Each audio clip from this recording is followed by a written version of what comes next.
It's Joy Howard's last day meeting an expert to learn more about COVID-19 vaccines. When we first met her 5 days ago, the Metro Atlanta mom was far from eager to be first in line to get a shot. I just don't know enough, really, to be honest, to say that I need it or I don't. So far, she's interviewed a clinical director of a hospital's COVID task force, a member of the CDC committee which recommends the vaccine dosage, and a pediatrician at the Morehouse School of Medicine. I'm going to introduce you to Joy. Last but certainly not least, Joy now sits down with Dr. Joe Smizer. Hey, Joe.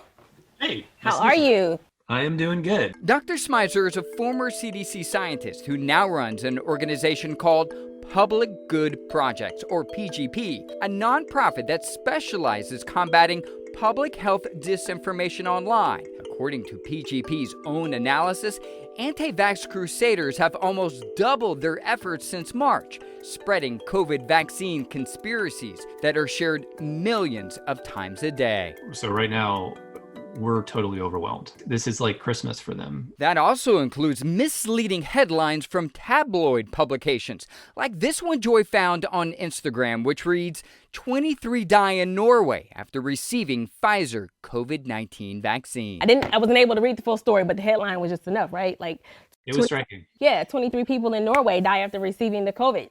Well, I have what eventually happened. What happened was some people died like a week after they got the vaccine.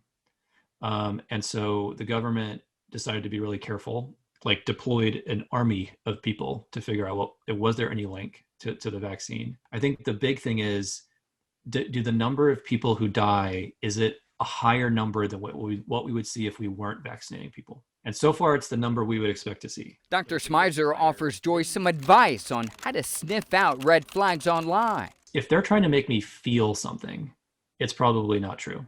And if they're trying to get me to believe that there's a conspiracy or they're the only one who has seen the truth, then I feel like it's probably not true. I appreciate you saying that.